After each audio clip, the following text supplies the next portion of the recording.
Got your finger on the trigger button again. Yes, the siren, the bump, the thing that everybody likes to hear when you're morally breaking the law to get where you have to go.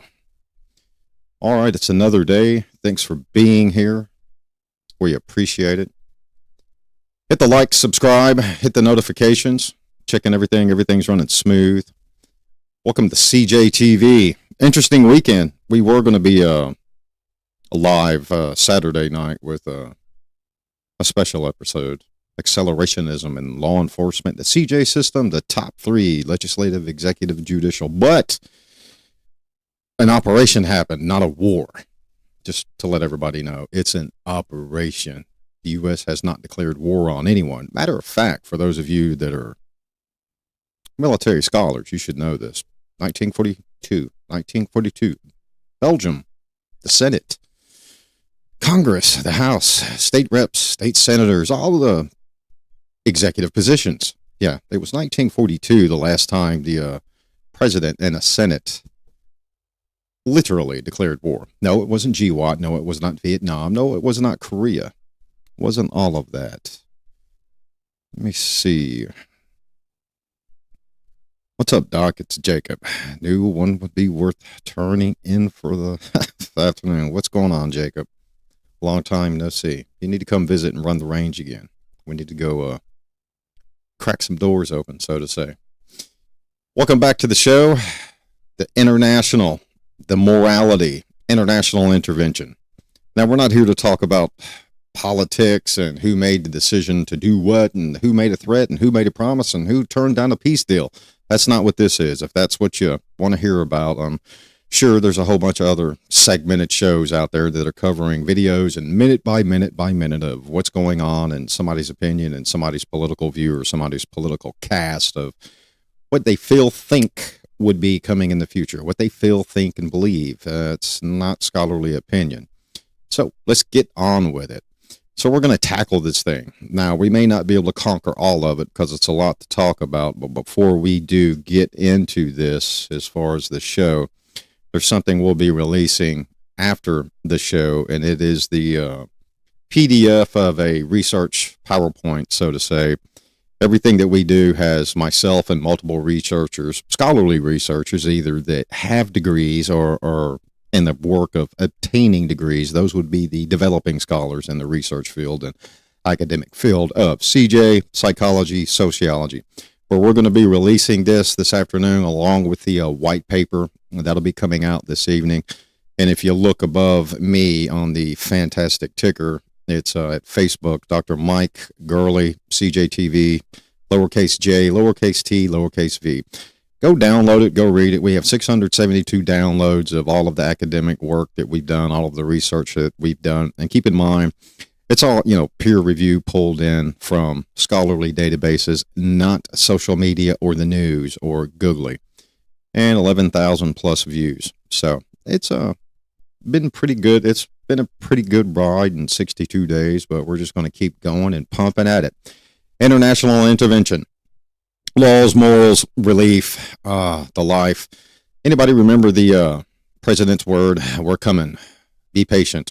Now it's time for the people to take their country back. Well, intervention from 2020 to 2026, especially from 2020 to 2024, took a big shift and a huge change. And it was kind of the tie of letting another entity call the shots when the other entity being United Nations or other entities like that, the blue hats, for those of you that know what the blue hats are, pretty much call the shots, which in the reality of it, the UN rules are only segmented for a specific response for those that are tied into the UN. And if you notice right now, there are other nations that are getting involved in the operation that's happening right now, this day and age with Iran, that are not part of the UN. Yes, so that throws a cast of gray sauce on the I thought we were at war. Well, nothing's been tied in with other countries for the United States to officially declare war and signature link with other countries or nations. So when is it okay for another country to step in and jump into another country's business? So that's what we're talking about today. The rule of the game. the legal foundations, what intervention actually means. We need to understand, excuse me, what intervention is. And no, we're not talking about your local narcotic user TV show or your local alcohol abuse TV show. We're talking about politics, morality, human, civil rights, human rights, just to simply exist. Before you judge an intervention to be good or to be bad, you have to know the rules of the road, kind of like driving a car. Cars are great, cars are bad. Well, it's the operator of the vehicle. Guns are bad, so are cars. So let's outlaw cars. It's kind of the reflection, the good, the bad. When you think about international intervention, you're looking at the legal foundation here, the framework. And framework, to be easiestly explained, would be a set procedure that has been used in the past. Example, President Trump's first administration. The House indictment. Yeah, great. He wasn't indicted because the Senate didn't go with it, so there was no indictment. Yay, House. Yay, squirrel vision guy. So there's no indictment. But yet the framework that was used to argue and develop the indictment was the same framework or procedural steps that were used in President Bill Clinton's indictment. So that's a good example of framework, procedural steps. The framework is supposed to be kept regardless of the intervention, regardless of the country, regardless of the means, the laws, the morality, what would constitute another nation to jump in and handle someone else's business if someone else couldn't handle their own business. A mutual aid, a mutual dissemination of labor, much like in the U.S., fire departments, law enforcement agencies, backup, need some help, need some assistance. It's the bedrock of international order, so to say. The framework, the charters, the big lines, the big deals, so to say. The UN Charter's big line, Article 2, number 4. Essentially, don't mess with your neighbor's house. Think of it as an HOA, the countries.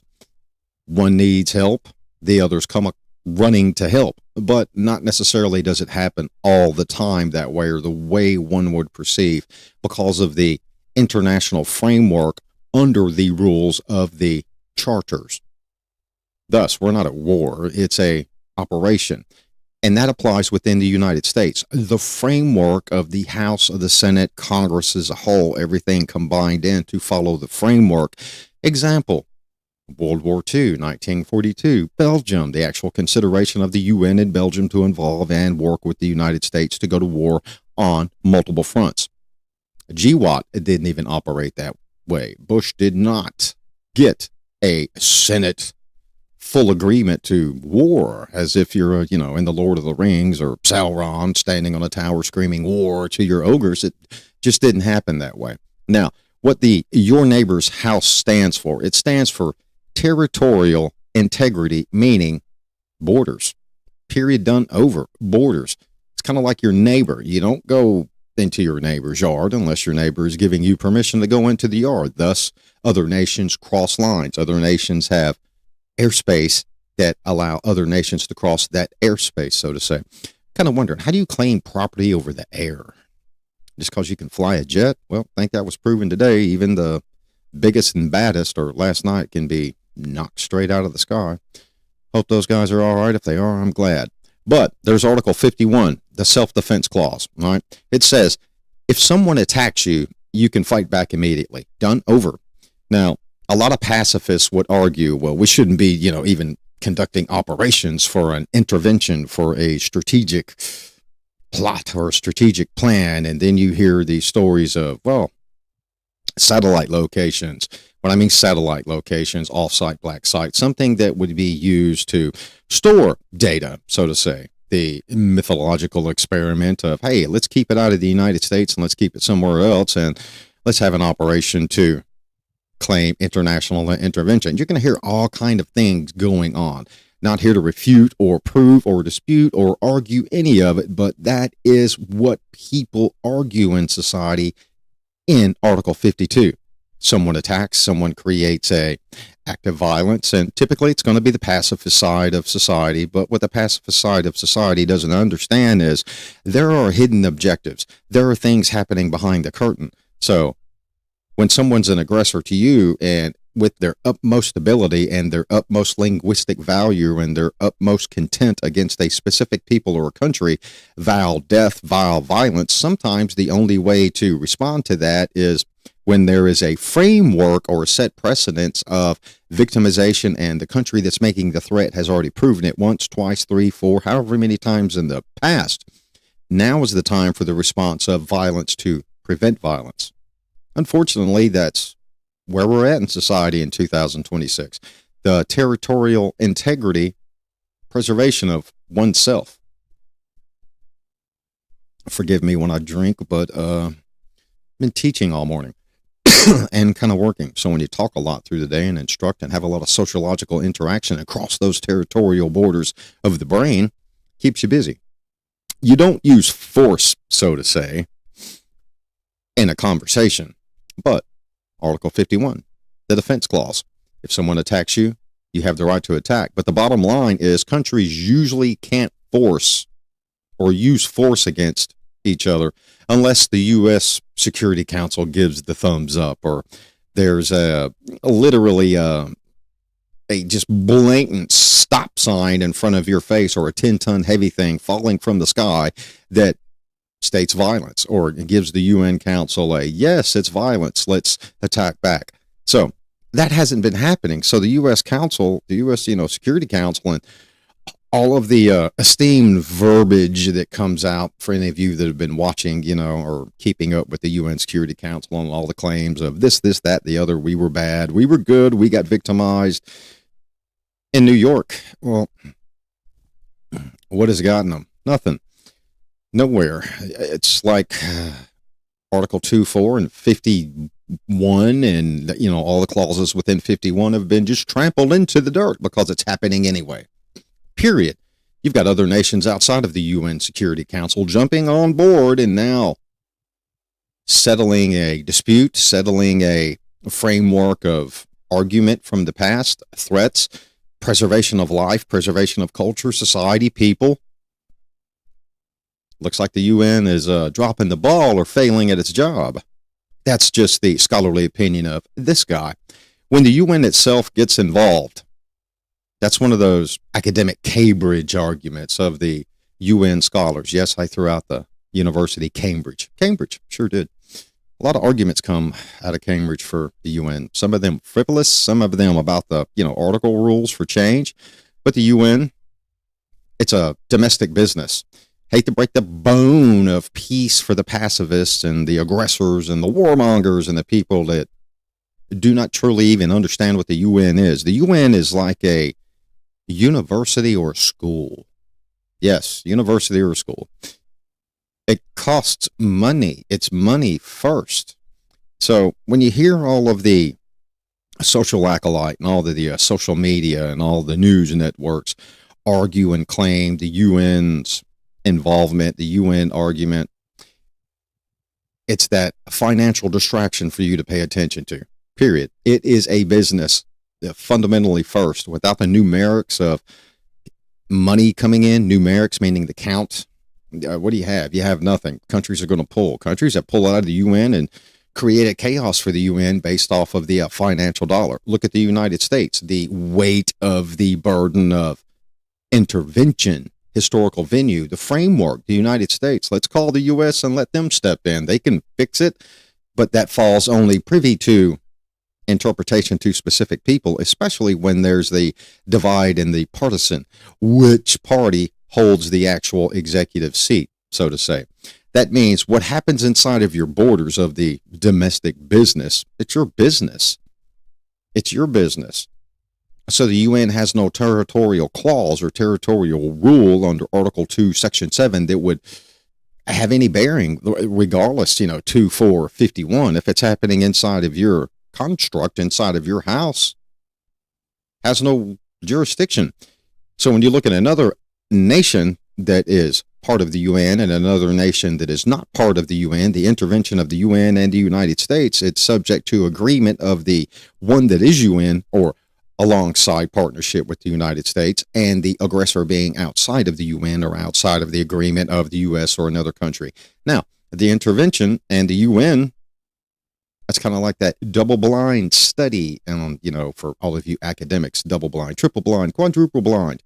One doesn't know what the results are. One doesn't know what the means or method is. So therefore, the interpretation or the conclusions at the end of the research can't be construed. That can't be corrupted. But the only way to ensure that the UN is itself not corrupting itself, or the United States or another country, or intervention would not be corrupted, would be to recognize simply that Article 2, Section 7, what is happening in another country's yard as the result of another country that is not UN or not, so to say, territorial friendly, or an agreement under Article 2.4 of the clause.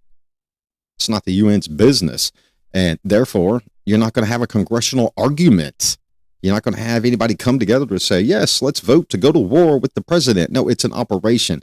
The Constitution gives the president the means and the power to perform that operation with the United States military as the commander in chief, regardless of the partisan side, Democrat, Republican, Libertarian, Conservative, whatever the president would be. The Constitution gives the president that power. But the business again, but what if that domestic business itself is a government slaughtering its own people? Ooh, that's the big question. One of the things that have been reported for that immediate intervention. The law says stay out, but morality seems to scream and cry in your face. Do something. The innocents are dying. Look at the kids, the wives, the husbands, the family, who's taking care of the animals on the street that are getting hit by, whatever item, ballistic tool. Yeah, the morality. Ought to, ought not. Man's inhumanity toward mankind. Stay out.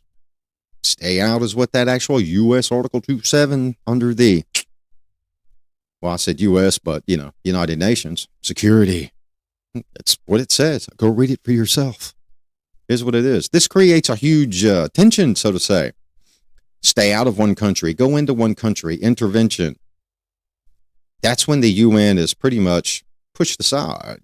The UN Security Council created its own rule of, so to say, practice and or framework from past event, from past historical venue to abide by. That's what you're seeing right now in the world today.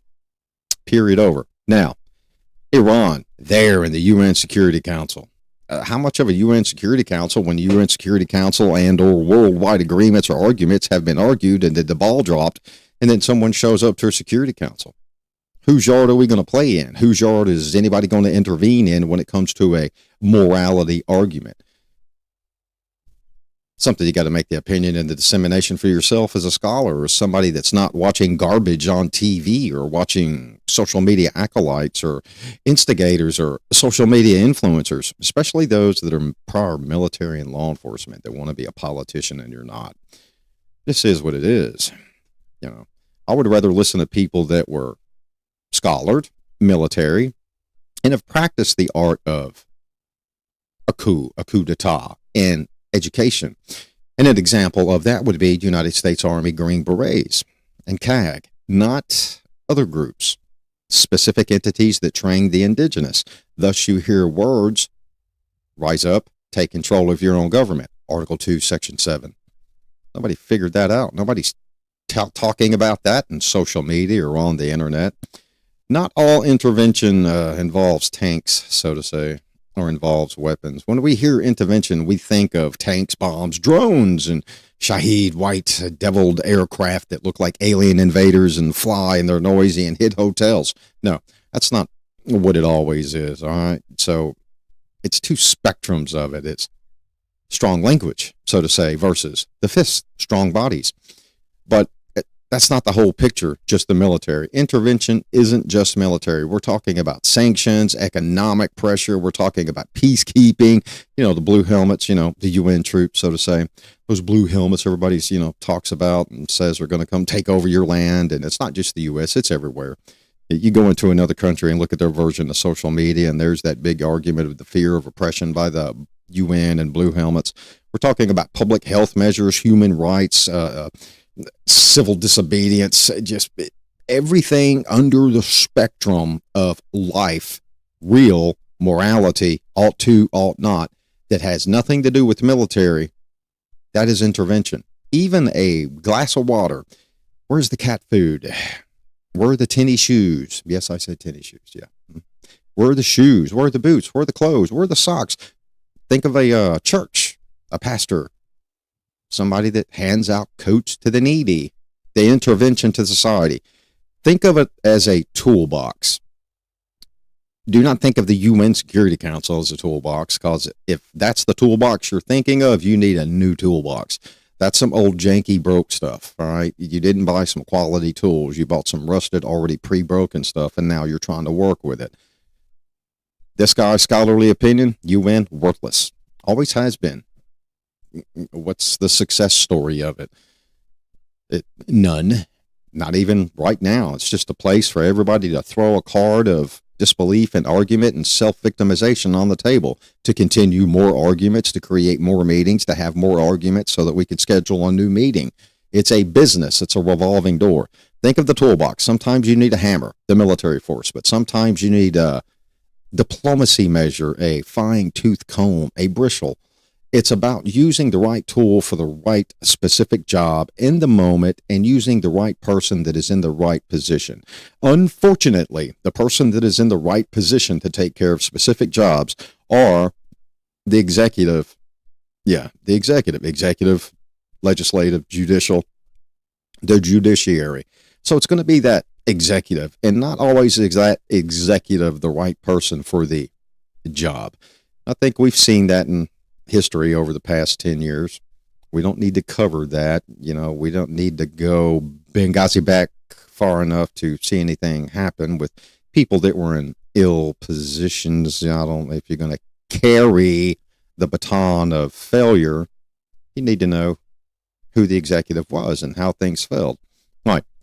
The core of the legal fight. The UN Security Council can authorize force under Chapter 8 of the Charter. All right. Excuse me. Chapter 7 of the Charter. What? And Chapter 4 of the Charter.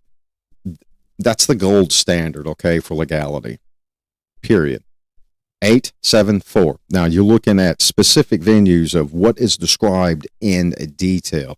Well, starts 4, goes over to the, executive side, 5, 6, and then breaks down again in 7, and then breaks down again in 8. So there's multiple areas for the UN to limit the use of force, limit the hammer, so to say, and argue we need to go back to the fine-tooth comb of argument and linguistics, the gold standard for legality. Framework. Think of United States legislative rule of law. Think of United States constitutional rule of law. It is subject to argument under the Supreme Court for decision and or opinion, and each state has its own constitution. Therefore, the state can do thus itself, argue its own. The UN is going to do the same thing because of the actual articles and the structure and the involvement of other nations. See, why don't other first world countries such as the UK never practice such intervention? It is because they prefer to toe the United Nations line and just repeat the rewards when the U.S. intervenes. Well, to answer that question, you've got to put it in the toolbox again. Who has the biggest hammer? The United States. Who has the biggest framework set precedents of historical venue of a stronger military? Who has the historical venue, and you brought up the UK, who has the historical venue of stronger executive, legislative, and judicial framework? That would be the United States. Historically, it should be the UK, but it's not. The UK has risen and fallen. The UK has risen and fallen again. Think of the actual regions in specific countries, especially the continent of Africa, South Africa, Middle Africa, other countries on continents that the UK has pulled out of due to failure of executive leadership, legislative control, and judiciary review, meaning boots on the ground. Thus, why is the blue hat there, the blue helmet of the United Nations Security Council?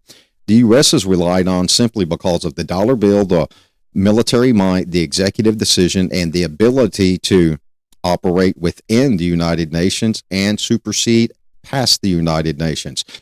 An example is this operation that's happening right now. There are countries that are joining into the operations against Iran right now for the intervention that are not even part of the UN Security Council, but they would never step in unless the United States, as you said, stepped forward and had the bigger hammer. So, to answer that question, you're exactly right. Everyone is riding on the coattails of the United States in this moment. Think of Bosnia. Think of Kosovo. You know, for those of you that are old enough to remember this, for those of you that aren't old enough, do your own research on it. The same thing happened, right? The same thing with Vietnam. The same thing with Korea. The same thing with the global war on terror. There was never, it's GWOT, the global war on terror. There was never a Congress agreement to go to war. The House and the Senate, there wasn't under Bush. Do your own research. There was not. 1942, Belgium. Most international lawyers, so to say, international lawyers, and two things come from Hades. So, Beelzebub and lawyers, that's a joke, people. So, most international lawyers would say that it's illegal, period, plain and simple, even if it makes the morality approval rating go up, to take unliterated action, meaning the U.S. has no approval from the United Nations, the UN, the Security Council. It's wrong. It's illegal. Thus, you hear the arguments that the United States' involvement in this operation against a specific country, whatever it may be, in the past, Venezuela, now Iran, it's illegal. U.S. is committing war crimes. It feels like the right thing to do if it's the clash. It's the legality that's the question. It's the legitimate right and wrong. It's the legitimate recognize of a nightmare is what it is. The UN's nightmare. Let's move on to the sovereignty puzzle. Yep. Chats are open. We're live on YouTube, Rumble, and X, and everything's streaming pretty good. Pretty good. Give me a 5 and a 5 if audio and video are good, or just a simple thumbs up. That'll do it. But let's move on with this. I'm monitoring chat and YouTube and Rumble, not so much X because it's kind of weirdo. It's a good feed platform, but the chat series is, maybe it's me. I don't know. The sovereignty puzzle. When national borders meet human rights. Here's the glitcher. I said glitcher, like a glitch in the machine. This is the big argument. Are you willing to let the UN be damned or blow to the wind when it's a right of a human being to live? It's the right to live without being constantly victimized based on civil liberties, civil rights, human rights, age, creed, religion, whatever it may be, whatever the rule of accountability is for you. We're looking at the clash between sovereignty is what you're looking at. Even today in this operation that's happening today, you got to look at the fundamental roots, the starts. It wasn't just one country committing atrocities against another country. Now we've gotten past that country. We've gotten past that select group, which is sponsored by other countries. And the UN did what? Zippy, kind of like looking through, double fisting glass beer bottles or glass, beer glasses. Nothing happened. It's just the problem got magnified through the actual thickness of the lens on the bottom of the glass. It's accountability. It's the rule. That's where the human right and the intervention for morality versus law and reality come in. The sovereignty. It's just the reality means. That's all it is. It's a cool word. The sovereign country of, let's make a deal with the UN. The sovereign country of, this is where the law meets the ethics of head-on collision. The argument of, is it legal to go in forcefully and preserve life? Is it legal to go in forcefully under moral alt 2? A simple moral alt 2. All of you abide your life by a moral alt 2, and you can't say you don't. Slow down, man. The speed limit's 20. Slow down. The speed limit's 30. I hear that all the time. Slow down. Prior law enforcement, I have 2 speeds, 0 gas pedal. All right. Stop sign or gas pedal. I'm told that all the time. So that legislative rule of morality, preservation of safety for the people, the realm, the limitation, the border, the of where my gas pedal can't go and can go. There's a limitation to it. It's kind of classy on the detail of argument, isn't it? It's that legislative rule of United States, United Nations, the classification. I'm in my yard making my own laws, but as soon as someone enters my yard to violate my laws, gloves are off. Let's bring out the hammers. Let's roll the toolbox out and pick the sharpest tool. So slow burn, yeah, that's it. The U.S. is the biggest hammer, and has always been it's always been the biggest hammer. So classically, sovereignty means it's my country, it's my land. I do what I want, stay out. That is sovereignty. Kind of like your backyard, kind of like your sandbox as a kid, kind of like your bathtub and your selection of ducks. Do you like the yellow ducks or the colored ducks? Anybody know anybody who puts those ugly ducks on their Jeep? I think that's so goofy. Ugly. All right. The idea that the state is the master of its own house. Yes, that's the idea. Now, we're not talking about states, individual state. It's the state of sovereignty, the state of a nation, thus the United States, State Department, the states, the State of the Union address, the state, sovereignty, individuality, preservation of the culture, the practices, the framework, preservation of the Constitution, the initial framework. But let's use a home, an analog style.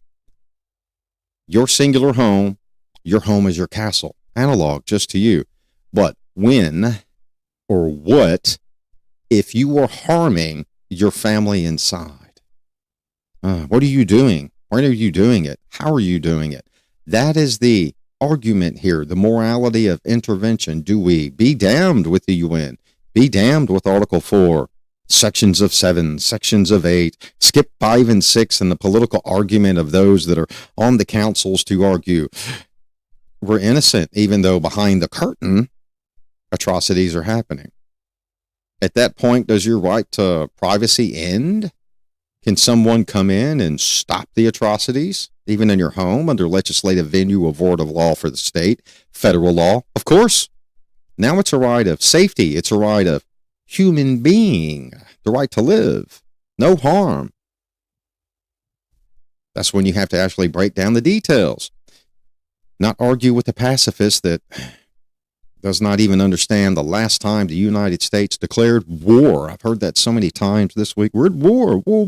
Yeah, it's a war of some sort behind the curtain, a verbatim war. Kind of like, let's go trash some black sites, kind of like we did in, I don't know, the last country that's being invaded by the Soviet Union. Let's go tear some stuff down. And even though an executive made the decision to join the two countries, store things, build things, off-site, black site, chemical, big pharma, now we're going to make sure it's gone. And the conflict, preservation of our own yard, our own home, even though we're not, by public perception, performing these atrocities in our own home, yet we are, but we're storing it overseas. For those of you that can catch a hint, thus operations. The question of what's facing the world today. The never again rule.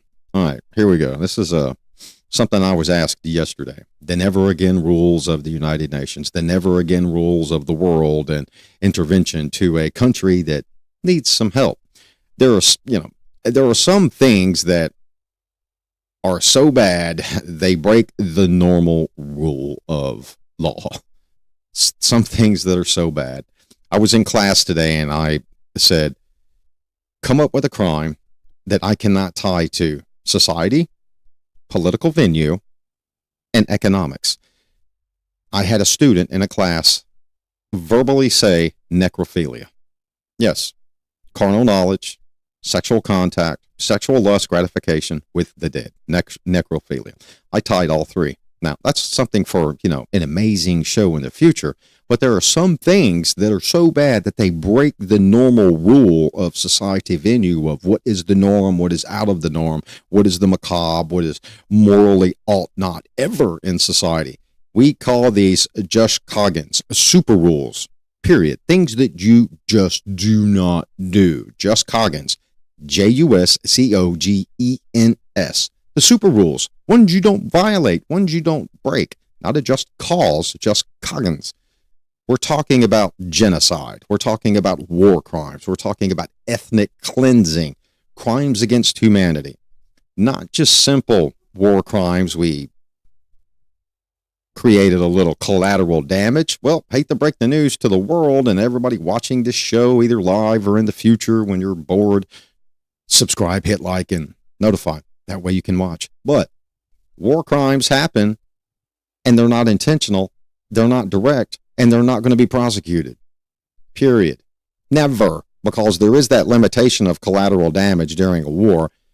An example would be receiving fire from a specific location and nearby is a position of civilians. What is the totality of collateral damage versus taking out the site? What is the site's capability? Is there more harm to society happening right here with this one site with combatants versus the civilian sector? The framework. 2 weeks ago, we had the same thing happen and we let it go, and the bad guys were able to go do this. The collateral damage of the war crime. Now, there are such things as war crimes too, obviously, but you have to understand what is a war crime and what is not a war crime under prosecutable. And the prosecutable is not just going to be the UN or the World Court or international law. The United States is the big hammer. The United States has its own UCMJ. The United States has its own framework of law and how to impose and enforce it. Jurisdictional. Ethnic cleansing. For those of you that think, well, ethnic cleansing is, let's use Africa. Let's wipe out all of the black people in one neighborhood or a village in a specific country. No, that is not ethnic cleansing. Ethnic, culture, creed, subculture, race, religion, the ethnicity separated, the separation of society. It's not wipe out every. It's specifically profiled and identified. Crimes against specific markers in humanity. The world agreed after World War II. Never again. After World War II. Genocide. Nazis. Hebrew. Jew. Never again. The United Nations. Implemented. World War II. Post. Never going to let it happen again. Yet, happens every day. All the time. Cries from the people. What does the UN do? Argue at a table? Thus, it's the moneymaker. It's the bank. It's the spinning wheel. It's the, we need a home loan for our freedom. Help us. Nope. We need a home loan for our freedom. Help us. Nope. Out the door. Just the spinning wheel. These aren't just bad things, meaning war crimes, genocide, ethnic cleansing, etc., the crimes against humanity. They're so terrible that they override a country's right to be left alone. Yes, override a country's right to be left alone. Exemplar. A president, a dictator in a country, kills the oppressors for the ideology, the rhetoric, the edict of the dictator. Hundreds, thousands, in order to maintain power. It's arguable. Look at what's happening right now. The supreme leader versus the crown prince. The majority, the non-majority, the split decision. Who has the right to set in the number one seat? A supreme leader put in the seat in the 80s or historical venue of the crown prince who was around when the one was seated. That is not being looked at as the real one that should be seated. And we all know what we're talking about here. We're not having a political venue, but historical venue, the framework of leadership, the executive position. So when there's ethnic cleansing, homicide, genocide of the opposers of a party, it's called death. It's called murder, of course. Hundreds of people, thousands of people. What do you think's going to happen? Other nations are going to intervene. It's the trigger of duty act, so to say. Intervene, kind of like law enforcement, getting indicted for failure to intervene at a federal level, at a state level. Law enforcement sees something happen and doesn't do anything, or is involved in something and does not make humanitarian and or legislative training or ability act to prevent it, thus failure to intervene. The United States is the same way. The failure to intervene, the big hammer from the toolbox to to the razor blades so that the razor blades stop cutting the toilet paper. In layman terms, the toilet paper would be society. The razor blades would be the bad entity of the regime in charge, or the ones that have taken control, committing the acts of genocide or analoged harm within the home. It's analog, that's single. It's not out there stereo to the world. Hope this is making sense to everyone. But yep, the U.S. is the ultimate big old hammer.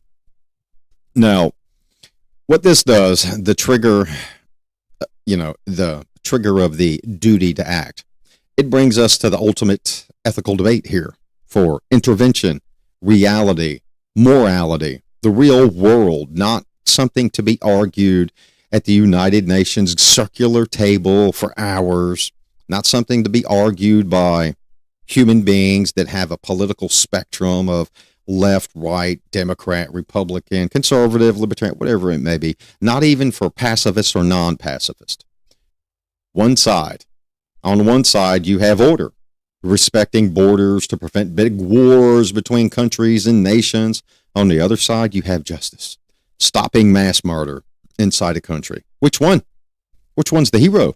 Which one's the bigger Twinkie or chip on the table? Respecting the borders. Yes, countries, we respect you. You're your own entity.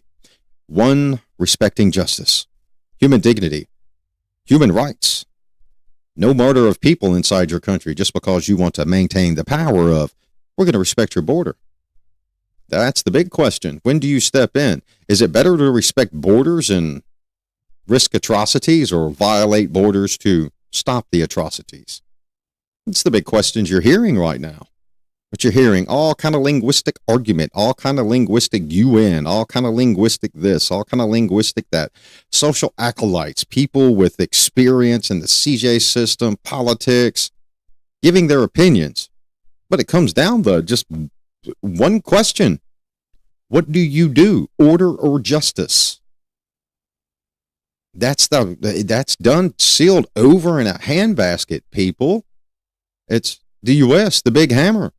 If it was happening in the U.S., would you expect another nation to point a finger at the U.S.? You're killing your own people because you didn't vote a specific way. You're hurting your own people because they did not recognize or approve of the words of an executive position. Man, order or justice, which one do you want? I guess there's a reason people were celebrating in the streets. Yeah.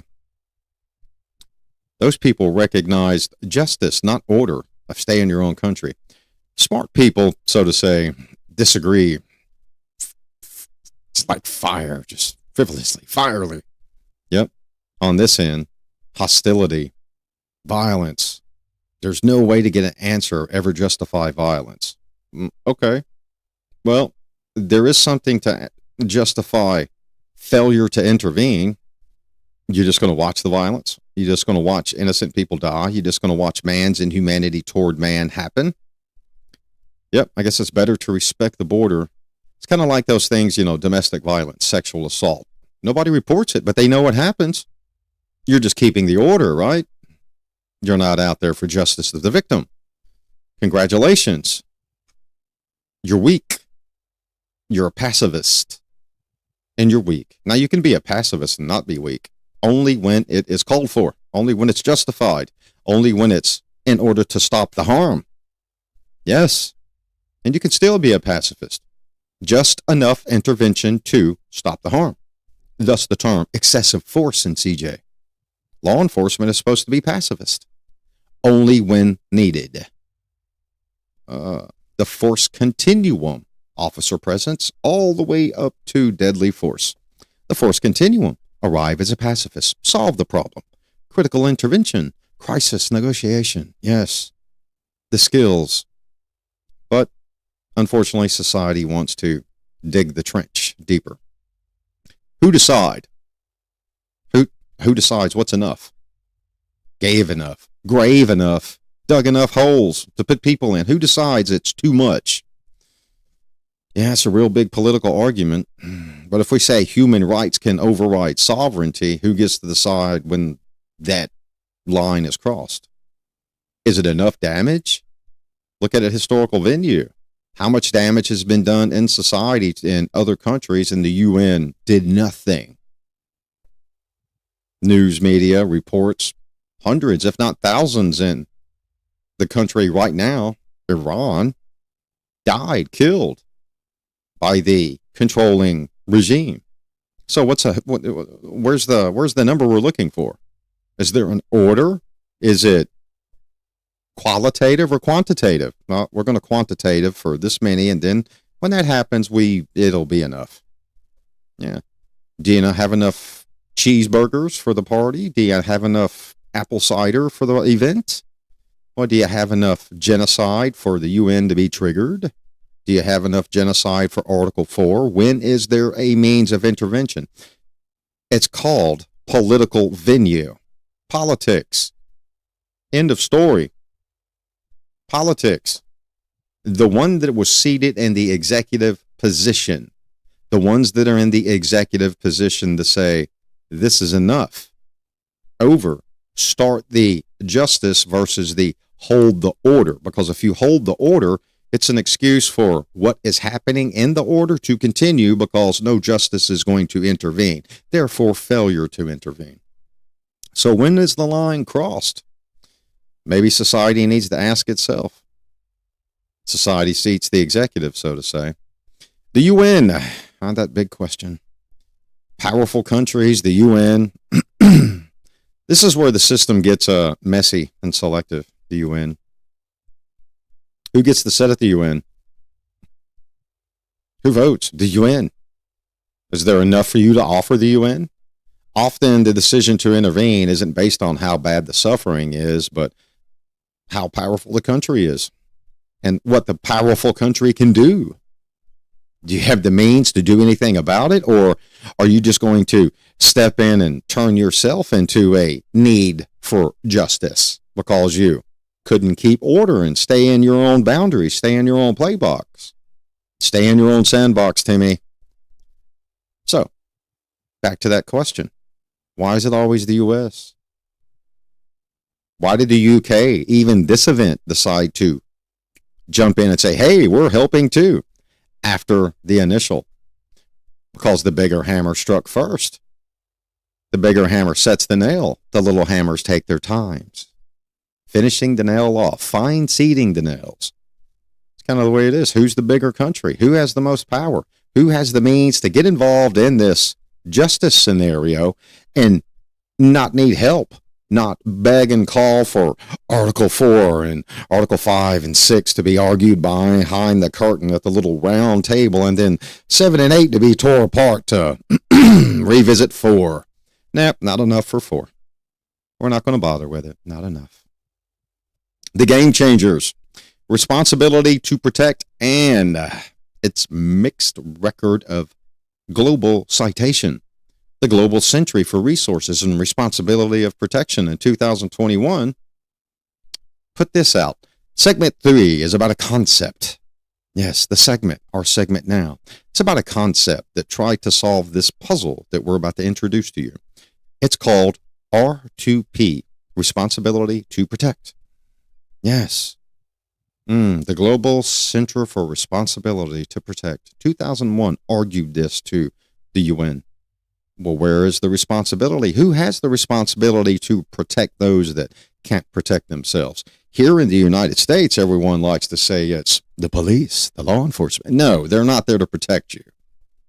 They're not. They're there to respond. They're there for community assistance. They're there for problem-oriented, meaning community-given information to law enforcement. Community-oriented policing, getting your donut-eating self out of the car and not looking like Jabba the Hutt and embedding yourself in the community to get the problems from the community linguistically and then present it to the department so the department can take efficient, justified, judiciary, legislative, justice steps to intervene into the problem.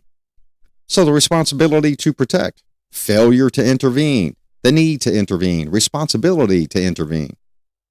It was supposed to change how the world handled the aristocrats, the aristocracies, the politics. the executives, the way the ones argued of, it's not that bad. There's order, and we're going to maintain order. We're going to stay out of that person's playground and not deliver justice or mutual aid, even though we know the crimes against humanity are happening here. Is what it is. Kind of wonder why there are celebrations in the United States from people from Iran. What about the people on the streets of Iran? You watch social media enough, watch real Iranian social media. Challenge you on that. And if you need to know what some real Iranian social media is for the Iranian people, not the groups that are tied into belief, ideology, edict, and rhetoric, shoot me an email, drmikeleeg@gmail.com. Dr. Mike Lee G. I'll send it to you. That way you can watch it and learn for yourself. And the ones I send to you will be the ones that have argued in front of the United States Senate, the House, and Congress as a whole. I'm not going to just send you some YouTube Rumble babbler that's going to give you opinions. In 2025, the world flipped, okay? The script flipped. The UN World Summit, instead of saying sovereignty means you can do whatever you want, sovereignty is responsibility now. Oh my gosh. Oh, good grief. 2005, sovereignty, responsibility. What happened to that, UN? It was in 2025, and it was done in New York. The script flipped for responsibility, but years down the drain, gone. Now we're seeing it again. What the UN wanted is what the UN's getting now. So the UN's crying today about something that the UN at the World Summit and recognition in 2025 said on its own. Yeah, so you can go do your own research. 2025 UN World Sovereignty means you can't do whatever you want. The decision was sovereignty is responsibility. The deal in this is the government's job is protect its own people, obviously. If the government can't or won't stop a massacre, who's going to step in? The ones that are doing the killing? No, yeah, they're already there. They're not going to step in. Why do you think a serial murder is going to reach out to the police officers or the police department or the investigators and say, hey, what can I do to make your job easier? Can I just stop killing, or can I just give you the beans of my next crime with intent so that you can be in wait for me? No. The ones causing the harm lose the right to that. The ones causing the harm lose the right to sovereignty. The ones causing the harm lose the right to individuality. The ones causing the harm lose the right to executive, legislative, judicial, because they are causing harm to people within the country. And that is the UN World Summit in 2005. The International Committee has the responsibility to step in. World Summit. Do your own research. Again, UN World Summit 2005. That's when they flipped the script. 3 pillars. 3 pillars of the R2P. Yep, result in 3 pillars. Think of the 3 pillars like steps. Pillar 1, the state protects its own people. Yeah, you got to protect your own people. But when the state is the one harming its own people, who truly is the state? Is it a dictatorship that took over, or is there a true sub-state that is being suppressed? The big argument. That's the need for the investigation. That's the name for the means for the political educated discussion. That's the means for the UN to step in with a hammer, linguistically executive, not slow and methodical and weak, unsubstantiated pacifist terminology. It's simple. Stop. 2005, the UN World Summit did it, but are you doing it now? No. That's the job of the government, to protect its own people. But if the government is the one that's causing it, now you have to discern who is the true government, the oppressive one or the one that was, coup d'etat against, so that the oppressive one could take over. Number 2, the International Committee helps the state to do that, sending aid, advice, support. Well, you've seen how that works in the past under administrations, even this administration. Doesn't matter what the administration is. You could send a box of gold to the Lucky Charms factory. Is it going to be equally disseminated to the leprechauns, or is it going to be one leprechaun box gold mine and go? There you go again. Investigation. Who, what, when, where? Who's getting it? The oppressor or the sub? Who's getting it? The one that is the coup d'etat or the one that is the victim of the coup d'etat? The people of the victors of the coup d'etat or the coup d'etat itself? The sufferers, the ones that, who knows? It's a job of the UN. You're not seeing that. Unfortunately, keep up with the real news. That's why intervention happens. Outside of the other reason, too. Number 3, if all else fails and the state is killing people, the world takes a collective action through the UN. Most countries love pillars 1 and 2. They love it. It's a delay. It's time. Time to convince the world that it's not me, we're good, you're wrong. Politics, the media, manipulation, the script, the screen, the smoke, the mirrors, the curtains. Yeah, that's the skill of the UN. So when politicians say pull out, they're right. Things wouldn't be the way they are today because of countries that are in the UN that argue intervention, morality, the rule of law, but do not support it. It's not happening. Now, everything here is done at that academic level. Like I said, we're going to be releasing that PowerPoint. We're going to be releasing that white paper along with every reference, peer-reviewed, DOI, and open source URL. Do your own reading. Find the flaws yourself. Stop listening to acolytes on social media that think they know what they're talking about. I'm not perfect at everything, but good God, great leprechauns with boxes of gold that are keeping it for themselves. Yep, but the UN hates that Pillar 3. That's where the fights break out. The wars that aren't declared. Yeah, the wars that aren't declared. The good old wars. Is Russia the exception to the rule of intervention because they are too powerful to directly challenge outside of sanctions and vocally condemnation and fundraising Ukraine? Well, Ukraine. Yes and no. Russia is a large enough country. Russia has its own means for textilization. Russia has its own means for oil. But when textilization runs out because one large company or one large country feeds others, supply diminishes. Now, when you're looking at power to directly challenge outside, why does Russia have to challenge outside of itself? Historical venue. You have all of these Slavic nations, even the Ukraine. Who was the fundamental aid for the Ukrainian development? Who was the fundamental aid for separation from the USSR, Soviet Union, now called the country of Russia, and all of the Slavic countries to separate from the USSR and the USSR and from Russia? Presidential actors, executives. So technically, no. Russia is not too weak to intervene into anything. Ukraine. Russia is depleting itself, but do you really think that Russia has sent its top military machine to the Ukraine? No. If you look at it from a scale of A to Z, Russia has sent A, B, C, D, E. Yep. A, B, C, D, E. And unless you've ever been to one of those Slavic countries, you're not going to see the real extent of the interpretation of the fear in society of Russia talking to these people. It's kind of like, and I'm just going to say it right here and right now for everybody, Israel. Everyone says that Israel, Israelis, the people of God. Well, Israel's a very young country. Is it the land or the region or the people worldwide?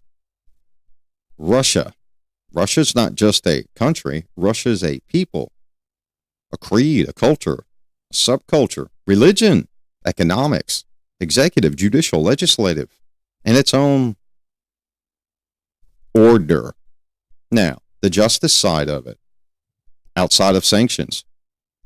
What are sanctions doing? Nothing. Russia's large enough to look at a sanction from the U.S. or look at a sanction from another country and giggle at it and laugh at it. Thus, Oil being transported all over the world from and to Russia. Sanctions in Russia, sanctions in countries. If you're organized under the order of a country, the borders, the justice of recognizing a sanction, UN, United States, sanction of another country, who cares? They're not abiding by a sanction. It's verbal condemn. Whoop-dee. It's kind of like this show. I don't like that guy. I don't like this show. Big deal. Change the channel. Who cares? Russia's point of view. What are you going to do? Bomb Russia? Intervene in Russia? Does Russia love their president? Does Russia love their country? Does Russia love the way the country's being ran? Does Russia love the intrusion into the Ukraine? But look at the other regions close to the Ukraine during the incident that immediately circumvented back to Russia. The old Slavic country framework historical venue. We were Russia. We were taken away from Mother Russia. That's why the term Mother Russia. Now we have the chance to be back under Mother Russia. It's got a long historical venue. I didn't learn all of that till I went to Kosovo and the Balkans. Albania, military stuff, for those of you that have been there before. It's a good question, but sanctions, condemnation of good, right, wrong, you're looking at order and border. There's no justice in that. That country does not have to look at it. Thus, the Pillar 3. Who wants to go to Pillar 3 with Russia? The fights. Pillar 1. Remember, Pillar 1. Pillar 1. The job of the government. The state protects its people. Russia's protecting its people. Russia's protecting its framework of historical value. And why, if you pay attention to the releases of Russia all the way back a few years ago when that conflict started, the UN is getting too close. Vladimir Putin said it himself. To good old Tucker Carlson over the news, released the UN. So that tells you how much sanctions and condemnation against Russia, how much he really cares, how much the people care. You'd think there wouldn't be a coup d'etat? Who knows? Talk to some people that are historically Russian descent, Slavic descent. Find out that educated perspective. But we haven't seen anything worldwide in the news that shows that Russia gives two craps about Pillar 1 or 2. Pillar 3, why do you think nobody's hit the UN Pillar 3? Because that's where the fights break out. Who wants to send their loved ones to go fight in the European theater against Russia? It didn't work too well for Nazi Germany. That's why Russia does not speak German right now. It's not because of America. It's because of the Eastern Front of that side. It was Russia, not America. Not America. England can thank America for not speaking German right now. Ireland and Scotland. And call anybody that's real a military historian. That's... who is that? There was a... I can't remember his name. English Prime Minister. If you're watching and you're a scholar, look this up. The English Prime Minister that said two things to thank Jesus Christ and the American soldier, and referenced it to World War II and UK's freedom. If you're a scholar, Jesus Christ and the American soldier. It was a reference to the freedom of the UK and not being taken over by Germany. Somebody look that up and put it in the chat for me real quick. What year was that? Who was it that said it? I know it was a prime minister of the UK. I just can't remember which one. It evades me right now. And it definitely was not a prime minister when I was in Alconbury, Swindon, or Fairford. It was after my time in the UK. Let's cover one more. Let's cover the trenches. Ooh, peacekeeping and reality. Oh my gosh, the peacekeeping and reality. What's real? What happens when the blue hats hit the ground? Ooh, the blue helmets. Yes, NATO, the regime of NATO under 4. The justice. So we're going to violate the order, the borders, and send our guys, the blue hats, for the justice. Like in the old days, the 1990s. I know some of you went around for the big hair bands of the 1990s. No, I'm not that old, but I'm not that young either. I'm in that beautiful in-between twinkly stage. Peacekeepers just watched, stood to the side, watched, observed the ceasefire. Today, the mandate has changed to POC, meaning protection of civilians. Protection of civilians can be set and watch, aid, help, unload the trucks, put the tents up, pet the cats, feed the dogs. Peacekeepers now have orders to actively use force to stop attacks on people when they're engaged or the justice violations are happening within the order of the border. It's not just about keeping tweets, between armies anymore in society. I hate to break the news to everybody. Look at the United States military. Why do we stay there? Why have we had troops in the Middle East for 25 years? Yeah, prior to the start of what was known as GWAT. Still there. It's peace between armies, peace between people, peace between race, creed, culture, religion. It's not just a military flyby and, warhead on the forehead sentiment anymore. If it was that, people would have learned a long time ago. That shows you the resilience of religion, ideology, rhetoric, and speech. Influence. The order and the border. Rebuild, re-influence. Damn be the justice. It's kind of that who's hurting who inside the house principle. Who needs to come in and intervene? It's not about the shield or the saber clashes anymore. It's about shielding the innocent from the violence. That's what it is. It's a huge shift nowadays, and people have a hard time understanding this and comprehending this. It's kind of like the guys on bikes that wear the patches. Peace through power, the dominance. Yeah, it's cool. It's good. It's great. It worked back then. It doesn't work today. You could have a space shuttle alien door gunner with squirrels as the pilots with double rocket Mike 20 nuke launchers. I know I'm coming up with some imaginary stuff, but it's not going to end it. It's not going to help. Sometimes you have to meet violence with violence, the force continuum, in order to step in and intervene morally, ethically, and to preserve human life.